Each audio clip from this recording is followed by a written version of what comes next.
Last time we spoke about the Xi'an incident. In December of 1936, tensions in China erupted as the nationalist Generalissimo Chiang Kai-shek faced a revolt led by his commanders Zhang Shiliang and Yang Hucheng. Disillusioned by Chiang Kai-shek's focus on battling the communists instead of the Japanese invaders, the general swiftly captured him in a coup. Confined in Xi'an, Chiang initially resisted their demands for a united front against Japan, but eventually engaged in negotiations with Zhang Shiliang and the CCP. As public sentiment shifted against him, Chiang's predicament led to urgent discussions culminating in an unexpected alliance with the communists. This pact aimed to consolidate Chinese resistance against Japanese aggression, marking a critical turning point in the Second Sino-Japanese War. By December 26, Chiang was released, and his uneasy collaboration set the stage for a more unified front against a common enemy, though underlying tensions remained between the factions.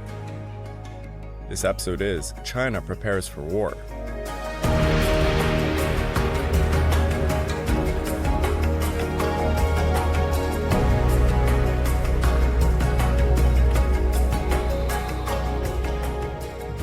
Welcome back to the Fall and Rise of China podcast. I'm your dutiful host, Craig Watson. But before we begin, I just want to remind you all that this podcast is only made possible through the efforts of Kings and Generals over at YouTube. Perhaps you want to learn a bit more about the history of Asia.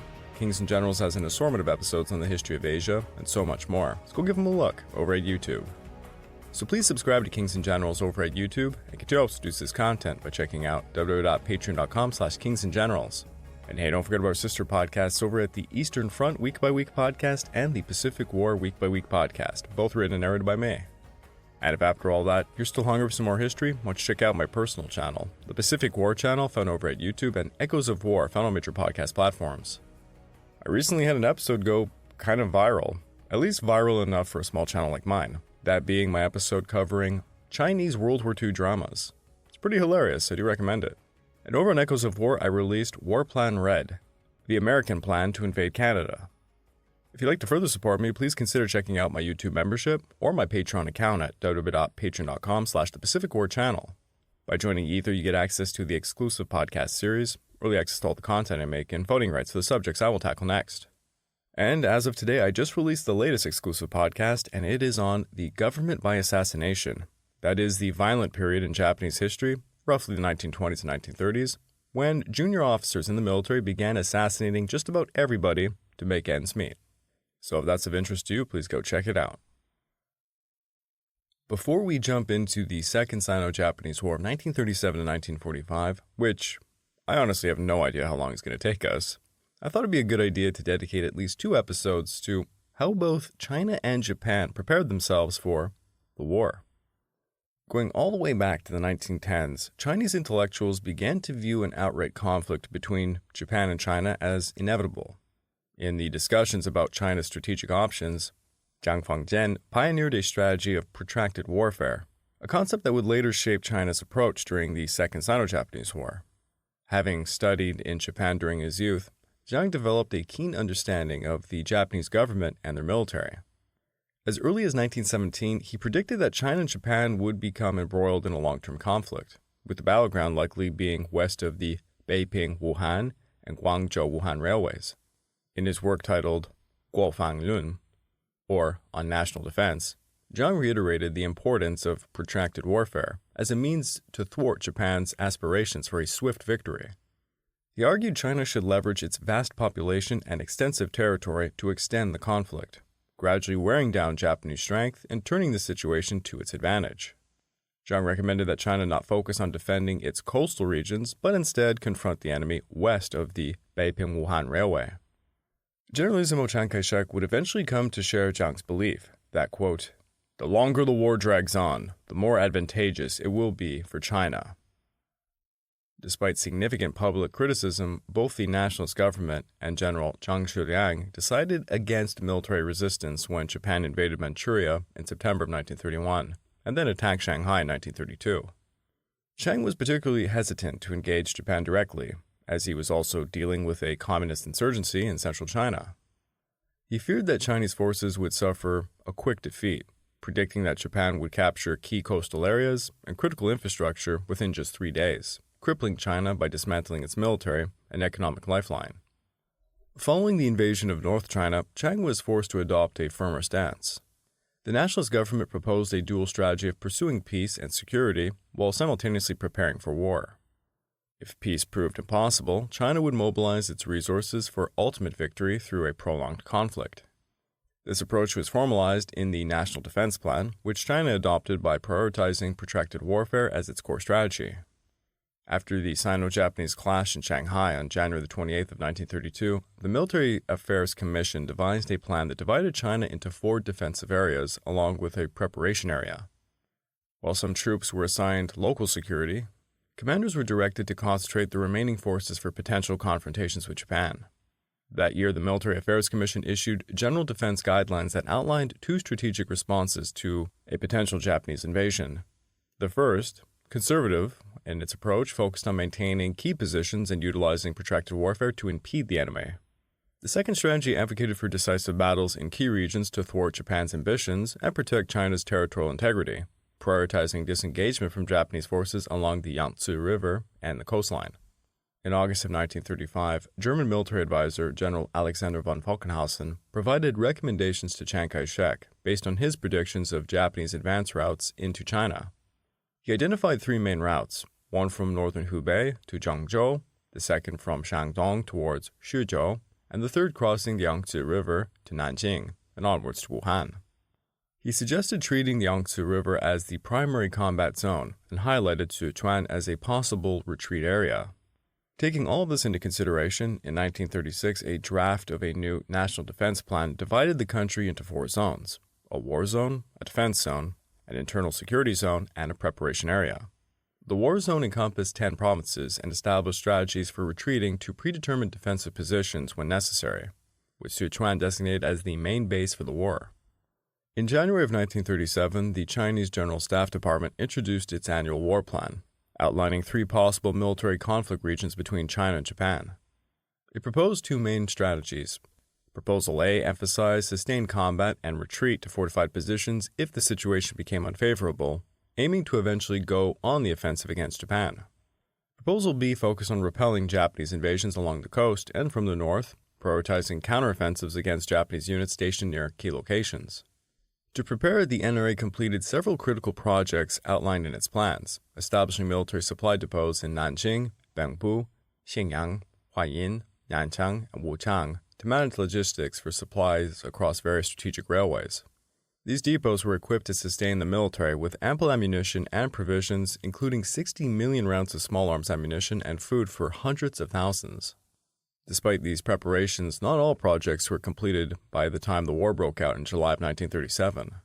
In contrast to the Japanese military's tactics, Chinese forces prioritized defensive strategies. For example, at the Mount Lushan Military Officers Training Camp in July of 1934, Chiang Kai-shek outlined 4 possible approaches against Japan, favoring a defense as offense strategy. Other options included building fortifications, tenaciously defending key positions, and employing guerrilla warfare through irregular forces to constrain enemy advances. Chiang stressed the importance of national mobilization for the war effort. Now, there was a significant disparity in equipment between the Japanese and Chinese armies. To give you an idea, each Japanese division included a mechanized group featuring 39 light military vehicles and 21 light armored cars, supplemented by about 6,000 to 7,000 horses, 200 to 300 automobiles, and specialized troops such as poison gas teams. In contrast, NRA divisions lacked any of these capabilities, with a typical nationalist division theoretically having an armored regiment, but this unit was equipped with fewer than 72 armored vehicles. Another major weakness of the nationalist forces was their insufficient artillery. In 1936, a division was officially assigned 1 artillery battalion, which was divided into 3 batteries totaling 12 guns. It also included a mechanized cannon company with 4 direct-fire weapons. By comparison, a Japanese division boasted 4 infantry regiments and 1 mountain artillery or 1 field artillery regiment, with each artillery regiment comprising about 3 field artillery battalions and 1 howitzer battalion. The infantry regiment included a mountain artillery section with 4 mountain guns, while the infantry battalion had a Type 70 mountain gun section with 2 guns. In total, a Japanese division possessed 64 artillery pieces of various calibers, 4 times the number of a Chinese division, and of significantly higher quality. By 1936, in reality, 12 of the 20 elite Chinese Reform divisions still lacked artillery battalions. The ordnance available in the Reform divisions mostly consisted of the outdated Type 60 mountain gun.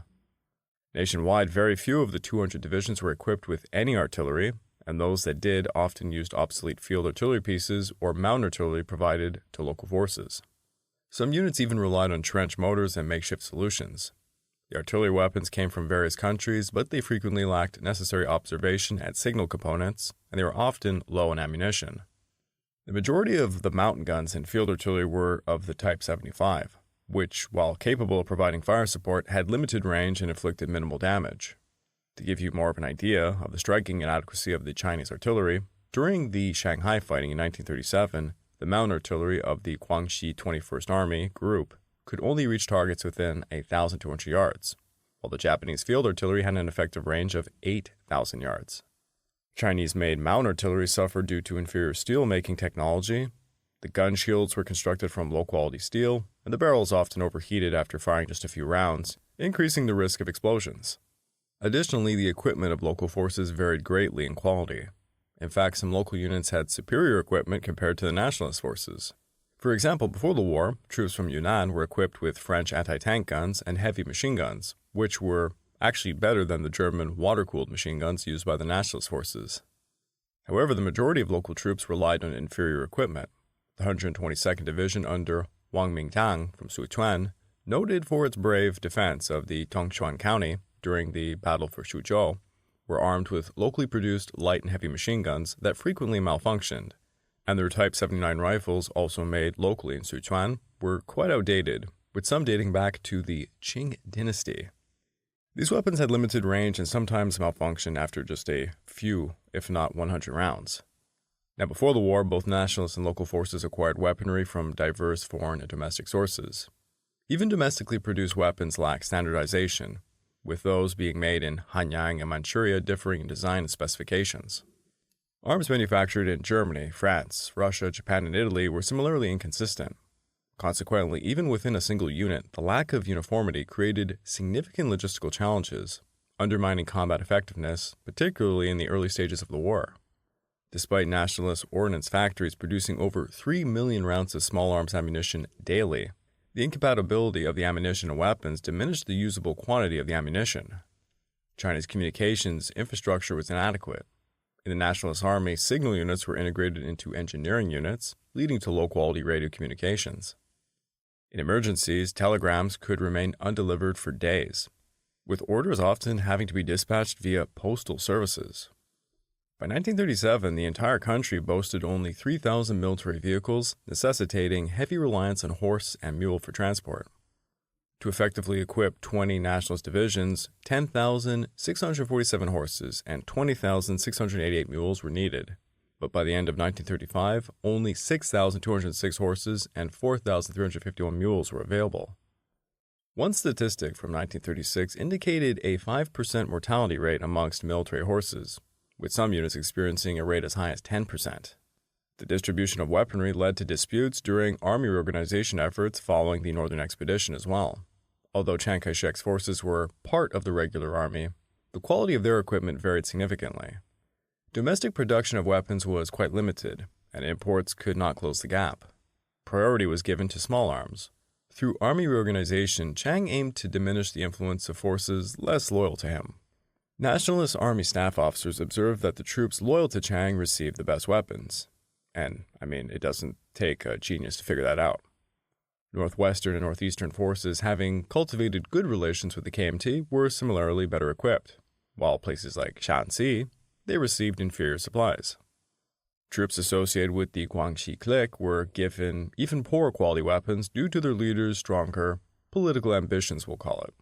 Troops regarded as bandit forces, such as those led by Shi Yusan, Li Hangchang, and Sun Dianying, were naturally assigned the least effective weaponry.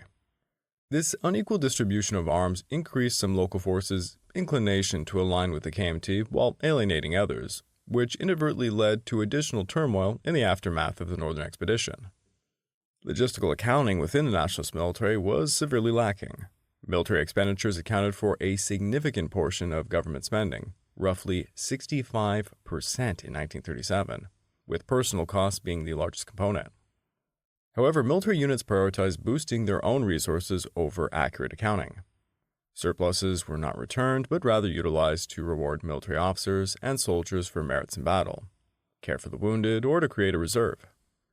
Conversely, if deficits arose, troops would resort to living off vacancies, a practice in which they would fail to report desertions promptly, and they would falsely claim new soldiers had arrived. For those of you who've been listening to this podcast since the beginning, it really does sound like the old Qing dynasty, doesn't it? Military leaders typically appointed their most trusted subordinates to serve as accountants and logistical officers. As the war commenced, these issues became readily apparent. For example, during the Battle of Shanghai in 1937, frontline soldiers sometimes went days without food and went months without pay. Wounded soldiers and civilians had to search tirelessly for medical treatment, and when the main forces relocated, they often abandoned grain, ammunition, weapons, and petroleum along the way. General Chen Chang, the commander-in-chief during the Battle of Shanghai, noted, "This phenomenon clearly revealed our inability to supply frontline troops, indicating that China remains a backwards country with poor management." Many logistical shortcomings severely impacted troop morale and combat effectiveness. In a 1933 speech, Chiang Kai-shek acknowledged that poor food, inadequate clothing, and ineffective logistics contributed to widespread desertion. Soldiers were further demoralized by reduced or embezzled salaries. A lack of professional medical staff and equipment hampered healthcare efforts, leading to high disease and mortality rates. According to some official statistics from 1936, approximately 10% of soldiers would fall ill annually, with mortality rate as high as 5%. Japanese military authorities reported that 1 in 3 wounded Japanese soldiers died, while a Dutch military officer present during the early stages of the war observed that 1 in every 2 wounded nationalist soldiers perished. Due to inadequate equipment and limited transport options, nationalist forces were compelled to recruit farmers and rent vehicles, as they lacked essential facilities such as tents. This reliance on local resources inevitably led to frequent conflicts between military personnel and civilians. China is clearly a vast nation with extensive coastlines, requiring the construction of several significant fortresses during the modern era. This included Wusong, Jiangyin, Zhenjiang, Jiangning, and Wuhan, and along the Yangtze River, as well as Shanghai, Human, and Changzhou, along the seacoast. Except for the Wuhan fortress built in 1929, all the other fortifications were established during the late Qing dynasty, and they featured uncovered cannon batteries. These fortresses suffered from inadequate maintenance, and many of their components had become outdated and irreplaceable, rendering them militarily negligible. Following the January 1932 Shanghai incident, the Japanese military had actually destroyed the Wusong forts, leaving the entrance to the Yangtze River completely unfortified. Consequently, there was no defense along the coastline from Jiangsu to Shandong, allowing the Japanese to land freely at will. In December of 1932, the Military Affairs Commission established a fortress group tasked with constructing fortresses and defensive installations, seeking assistance from German military advisors. After the North China Incident in 1935, the nationalist government accelerated the construction of defensive structures in line with national war planning, focusing particularly on Nanjing. The nationalists prioritized building fortifications along the seacoast and the Yellow River, followed by key regions north of the Yellow River. The government also ordered a significant quantity of heavy artillery from Germany. This included several dozen pieces of flat-fire anti-aircraft and dual-purpose heavy artillery, which were installed in fortifications in Jiangyin, Zhenjiang, Nanjing, and Wuhan. By the summer of 1937, the construction of 9 fortified positions were complete, and these were at Nanjing, Zhenjiang, Jiangyin, Ningbo, Human, Maowei, Xiamen, Nantong, and Lianyonggang. In total, China had established 41 forts and equipped them with over 273 fortress cannons.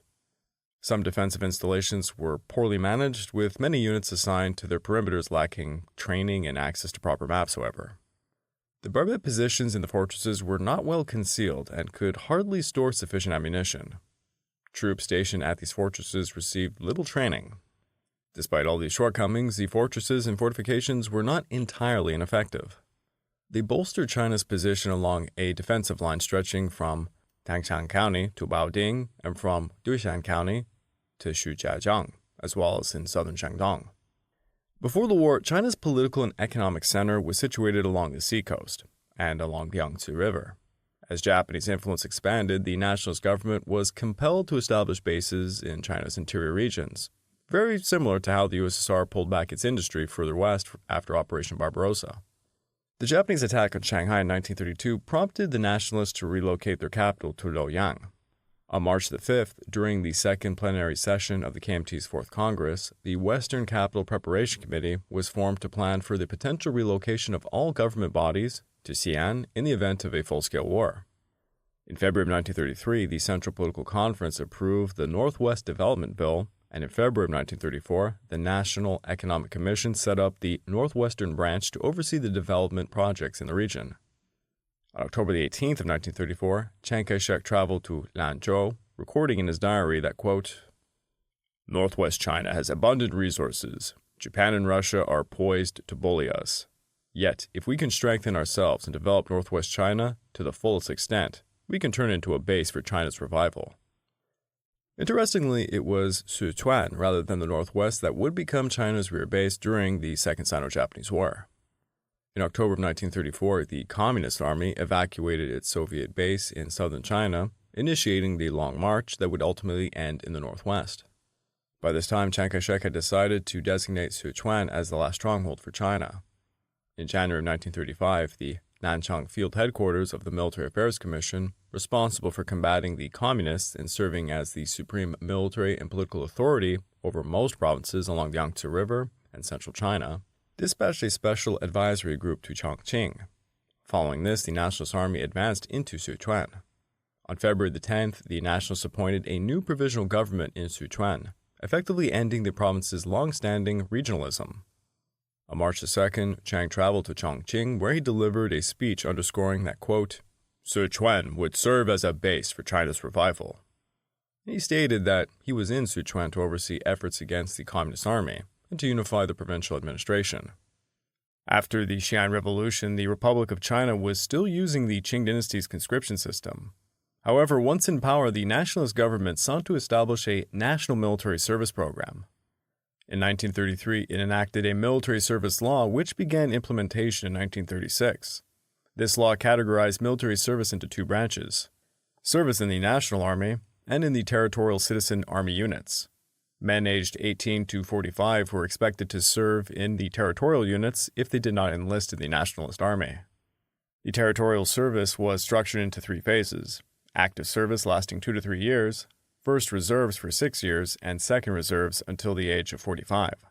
The Ministry of Military Affairs divided China into 60 divisional conscription headquarters, initially establishing these headquarters in the 6 provinces of Jiangsu, Zhejiang, Anhui, Jiangxi, Hunan, and Hubei. By December of 1936, approximately 50,000 new soldiers had been drafted. The military service law disproportionately favored the middle and upper classes.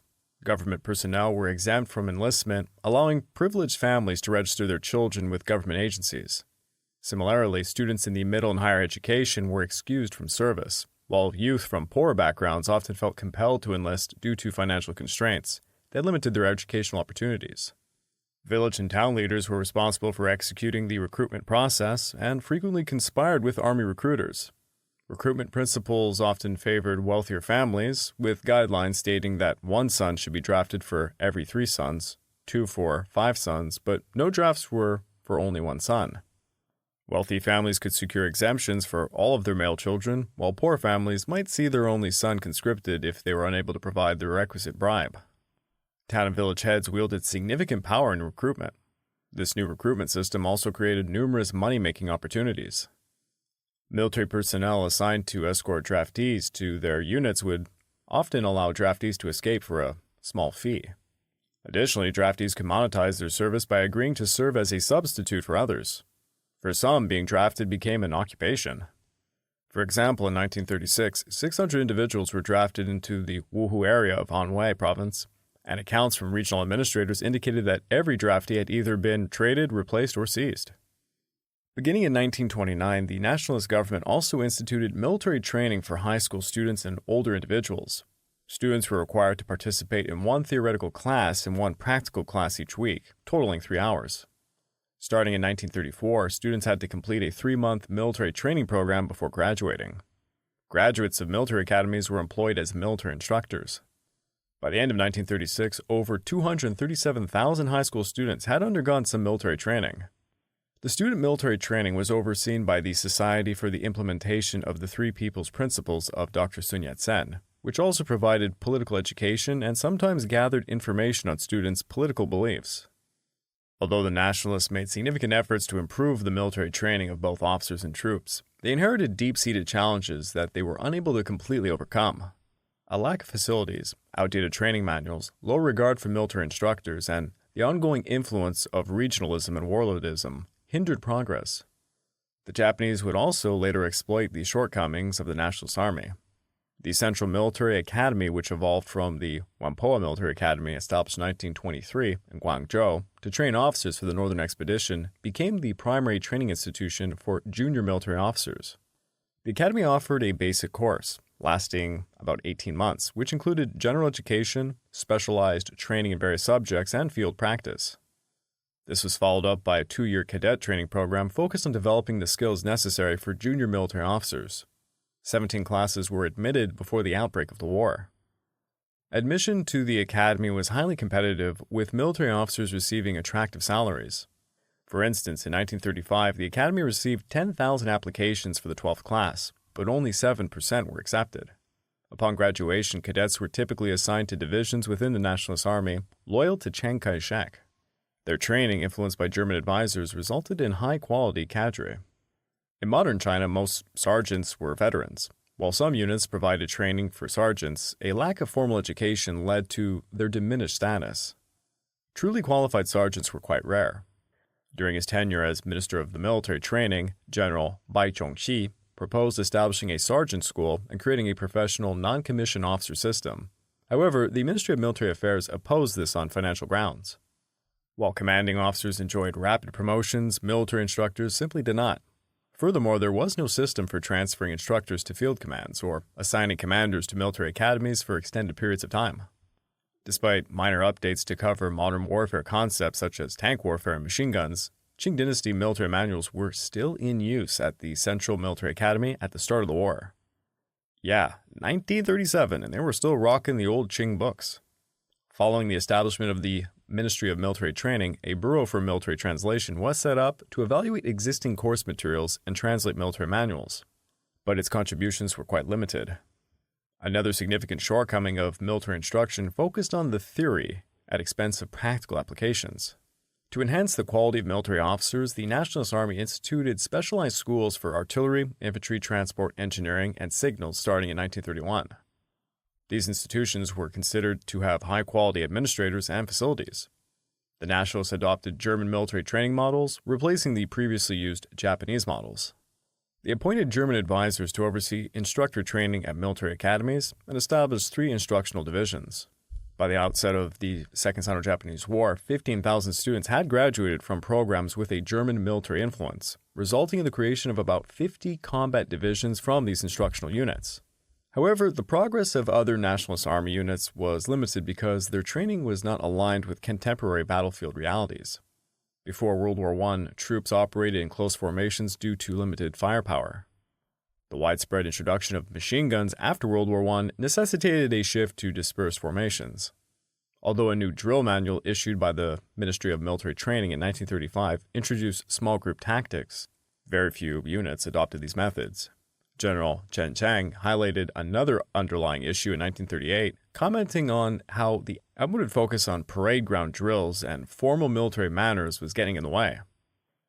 We have paid too much attention to stereotypical formality and procedures of no practical use. Sometimes, even though soldiers could not get a haircut or take a bath for several months, their camps had to be in order. They underwent intensive training and close order drill, but learnt little about gun handling, marksmanship, or maneuvering. This was inappropriate in peacetime, yet we continued this practice even after the Second Sino-Japanese War started, even using it on highly educated youth. In contrast, the Communist Army simplified training emphasized 2 essential skills, live fire exercises and physical endurance, which significantly enhanced troop effectiveness in the challenging terrain characteristic of the war. Ultimately, the Nationalist Army's training did not reach all soldiers. Only about a half of all combat soldiers received adequate training, while the rest were simply neglected. According to statistics from the time, there were approximately 5 million military personnel during said war, with 3 million serving in logistics.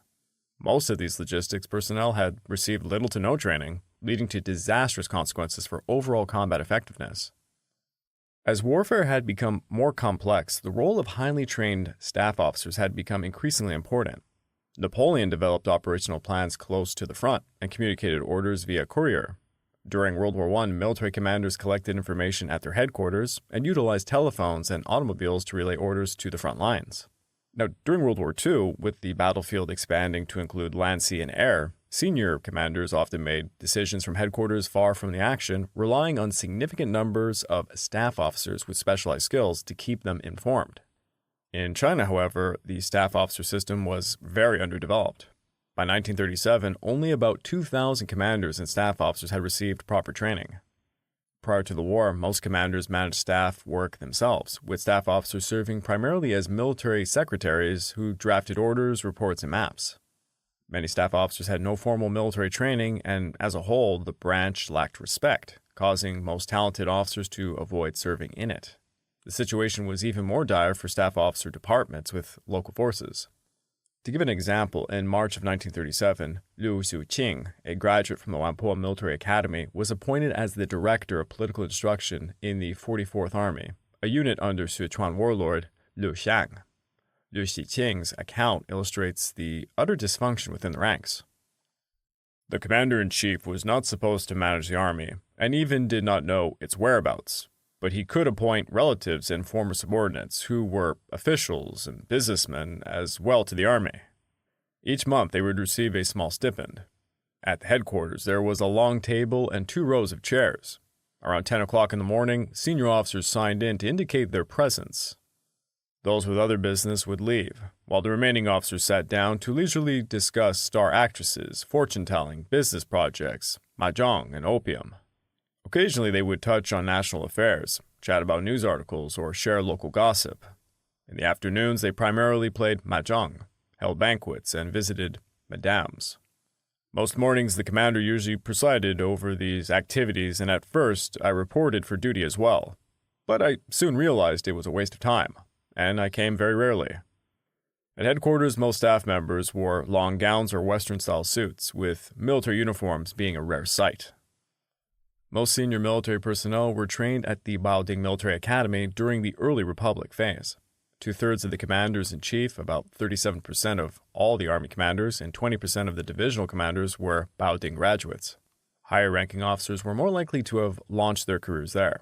In contrast, only 10% of the divisional commanders and a few army commanders were graduates of the Whampoa Military Academy. On top of that, commanders trained in local military schools and those with combat experience accounted for 1/3 of all commanders.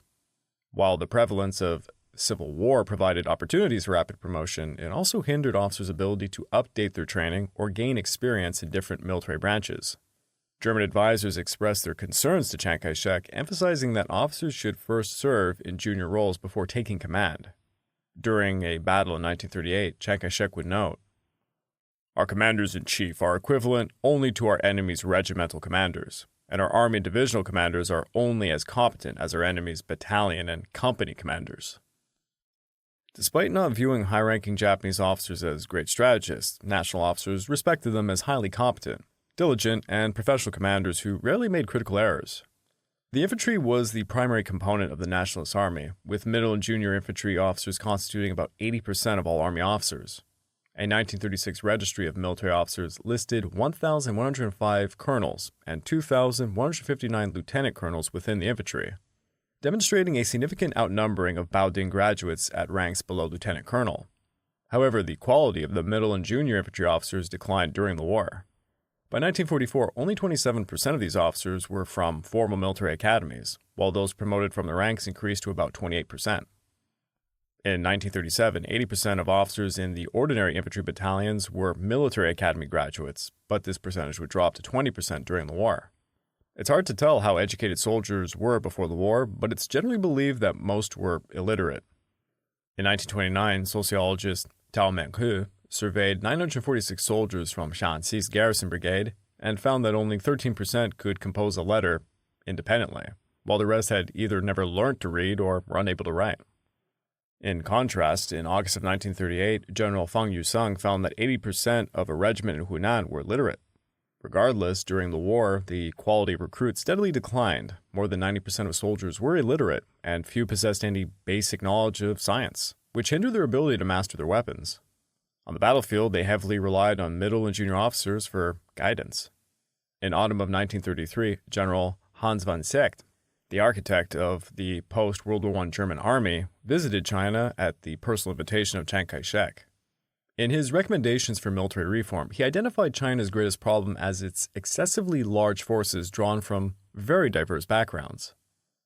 At present, the most pressing goal is to establish a small, well-equipped army with high morale and combat effectiveness to replace the numerous, poorly armed and trained forces. He suggested forming an army of 60 divisions and recommended the establishment of a training regiment for military officers to equip them with the skills needed for modern warfare. Chiang Kai-shek accepted von Seeckt's proposals, and on January 26, 1935, he convened a National Military Reorganization Conference in Nanjing. On March 1st, the Army Reorganization Bureau was established in Wuchang under the leadership of General Chen Cheng. That same month, General Alexander von Falkenhausen took charge of the German Military Advisors Group. Before the war would break out, around 19 divisions, roughly 300,000 troops received training from German advisors, and they were equipped with German-style weapons. At the outset of the war, the forces stemming from the First Army of the National Revolutionary Army and the Whampoa cadets who had fought in the Northern Expedition held the highest reputation and were referred to as the Core Central Forces by the Japanese. Other notable forces included the Guangxi Army, the Northwestern Army, Northeastern Army, some Uyghur units, and the Guangdong Army and Shaanxi Army. In contrast, provincial forces such as the Yunnan Army, the Sichuan Army were viewed much less favorably. Nationalist forces were generally far inferior to those of the Japanese. In 1937, General Hu Yingqin noted nationalist forces had failed to prevail in 1932 and 1933, even when they outnumbered the Japanese by 4-1. In November of 1937, during a national defense conference, Chiang Kai-shek stated this: "In recent years, we have worked hard, prepared actively, and achieved national unification. By the time of the Marco Polo Bridge incident, we were in a better domestic situation and had improved military preparedness compared to before. Since 1935, our strength has doubled. It has increased by more than 2 to 3 times since January of 1932 or September of 1931. If peace had been achievable, we should have delayed the war for 2 or 3 years. Given an additional 3 years, our defensive capabilities would have been drastically different. Now, if we merely compare the military strength of China and Japan, we are certainly inferior." However, such assessments were overly optimistic, as Chiang Kai-shek failed to recognize that Japan's military capabilities would not have stagnated. I would like to take this time to remind all of you that this podcast is only made possible through the efforts of Kings and Generals over at YouTube. Please go subscribe to Kings and Generals over at YouTube and continue to help us produce this content by checking out www.patreon.com/kingsandgenerals. And hey, don't forget about our sister podcast over at the Eastern Front and Pacific War Week by Week podcast, written and narrated by me. And if after all that, if you're still hungry for some more history, why don't you check out my personal channel, Pacific War channel found over at YouTube, and Echoes of War found on major podcast platforms. And if you'd like to support me further, please consider checking out my YouTube membership or my Patreon account at www.patreon.com/thepacificwarchannel. By joining either of these, you get access to the exclusive podcast series, early access to all the content I make, and voting rights for the subjects I will tackle next. Generalissimo Chiang Kai-shek certainly was dealt a difficult hand of cards for the upcoming poker match he had to play with the Empire of Japan. Yet the Chinese were resilient, and they had to be for the absolute horror that would be inflicted upon them from 1937 to 1945. Until this point, their enemies had been far more lenient, for the Empire of Japan would show no mercy.